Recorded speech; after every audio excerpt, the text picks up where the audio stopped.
Amen. Amen. Quand on marche avec Dieu, on marche par révélation. Alléluia. Amen. Quand on marche avec Dieu, on marche par révélation. On ne marche pas par expérience. C'est bien l'expérience. C'est bien de les avoir. Ça peut nous aider. Mais quand on choisit de suivre Jésus-Christ, on marche par révélation. La révélation est donnée par le Saint-Esprit. Amen. Amen. Si tu ne marches pas par révélation, tu vas manquer la voie de Dieu. Tu vas manquer le but de Dieu. La Bible dit en Romains chapitre 8 au verset 14, « Car tous ceux qui sont conduits par l'Esprit de Dieu sont fils de Dieu. » Amen. Donc il faut que tu sois conduit. Quand on dit conduit, ça veut dire que c'est lui qui est au volant. Amen. C'est lui qui dirige ta vie. Alléluia. C'est lui qui te dit quoi faire. Amen. Amen.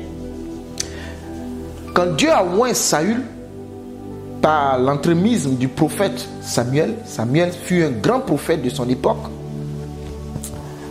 Saül avait perdu ses ânesses, les ânesses de son père.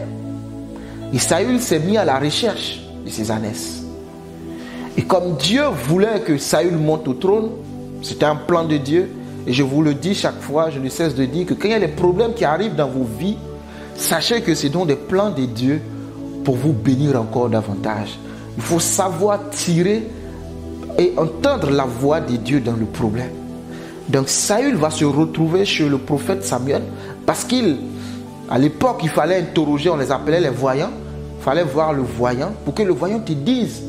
Comme aujourd'hui, les gens vont voir les marabouts et les féticheurs pour connaître leur lendemain, pour connaître la suite de leur vie. Amen. Donc Saül va consulter le voyant. Et quand il arrive, le prophète Samuel lui dit, ne t'inquiète pas, tes ânesses ont été retrouvées, je crois il y a cela 3 jours. Vous voyez? Mais c'est parce que Dieu voulait le oindre. Et Dieu a oint Saül. Saül est devenu le roi d'Israël. Pourquoi? Parce que le peuple d'Israël a demandé un roi. Et Dieu leur a donné un roi. Ils ont refusé que Dieu soit leur roi. Ils voulaient un roi physique. Et Saül a donné. Et Dieu a donné Saül. Amen. Mais la vie de Saül ne fut pas une vie à la gloire de Dieu. Parce qu'il était un roi désobéissant, orgueilleux, imbu de sa personne, qui faisait les choses comme lui le voulait. Amen. Et donc, finalement, il va être déchu de sa position royale, il va perdre le trône. Parce qu'à chaque fois que Dieu envoyait Saül en mission, Saül faisait 80% de ce que Dieu lui disait, sans toutefois faire 100%. Alors que la parole de Dieu dit, elle est simple, tu aimeras l'Éternel ton Dieu de tout ton cœur. Ce qui sous-entend que la priorité est à Dieu. Par ricochet, tout ce que tu fais pour Dieu doit être fait à 100%. Pas à 80%, ni à 99%. Ton cœur doit être entier. Amen. Et Saül n'a pas compris ce principe-là. Et ce qui fait la différence entre le prochain roi que Dieu va se choisir du nom de David. Et Dieu dira à Samuel, je me suis choisi un roi, arrête de pleurer sur Saül parce que je l'ai rejeté. Va dans la maison de Isaïe, car j'ai trouvé un homme selon mon cœur. Il fera toute ma volonté. Alors que je viens de te dire, tu aimeras le Seigneur ton Dieu de tout ton cœur. Donc il a regardé au cœur de David et il s'est choisi un roi. Et il dit, celui-ci fera toute ma volonté. Donc Samuel prend sa corne d'huile et il se met en route vers la maison d'Isaïe. Il arrive dans la maison d'Isaïe, Isaïe qui est le père de David, et il trouve les hommes et les fils d'Isaïe. Et Samuel va commencer par marcher par expérience. Pourquoi je le dis? Parce que quand Dieu amène Saül vers Samuel, Samuel était un homme beau, un homme grand de taille, belle de figure. Saül était un bel homme. Donc, quand Samuel prend son huile et se retrouve dans la maison d'Isaïe, Samuel se dit que certainement le prochain roi d'Israël doit aussi être un homme beau, grand de taille, belle de figure. Donc il ne s'attend pas à autre personne qu'une description pareille. Donc c'est l'expérience du prophète qui parle. C'est pourquoi on peut prophétiser par expérience. À force d'être le vieux prophète, vous pouvez prophétiser par expérience. Parce que vous connaissez le mécanisme de fonctionnement. Sauf que Dieu a plusieurs voies et moyens pour accomplir ce qu'il relâche. Amen. Donc lui, il regarde à l'apparence et il va commencer à appeler les Eliab, les grands, les beaux.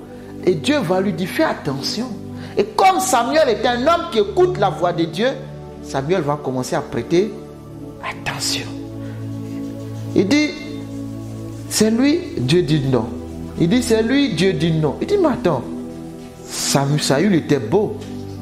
Il fait passer tous les fils. Il dit non. Et là, Dieu lui dit, écoute, cet enfant est en brousse. L'homme regarde à l'apparence. Mais moi, je ne regarde pas l'apparence, je regarde au cœur. C'est le cœur que je regardais.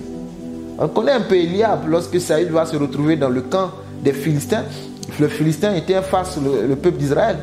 On a vu un peu le discours d'Eliab qui a traité David d'orgueilleux. Amen. Parce que lui, il comptait sur sa beauté et sa force physique.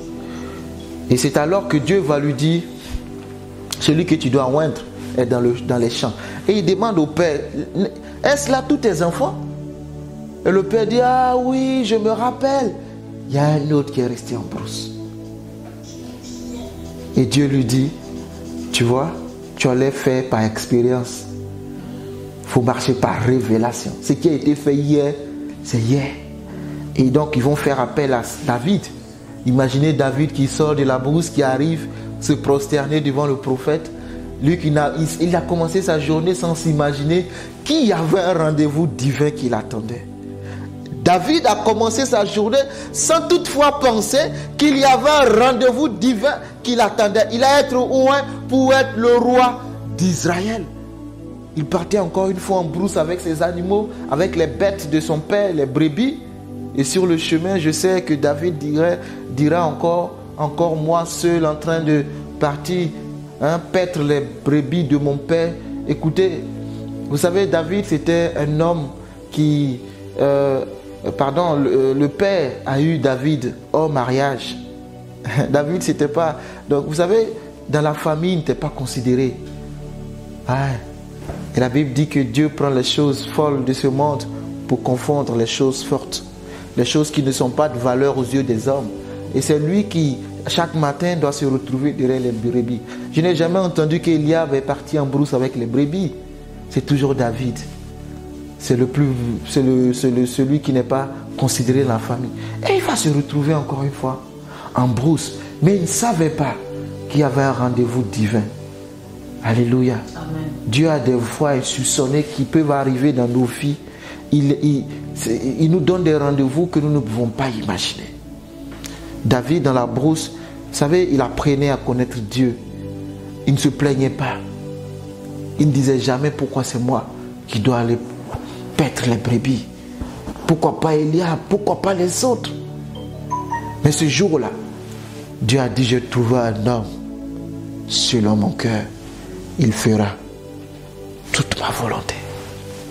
David arrive et Samuel va oindre David devant ses frères, devant les grands, devant les belles hommes, les beaux, devant toute la maison. L'huile va tomber sur sa tête. Alléluia. Alléluia.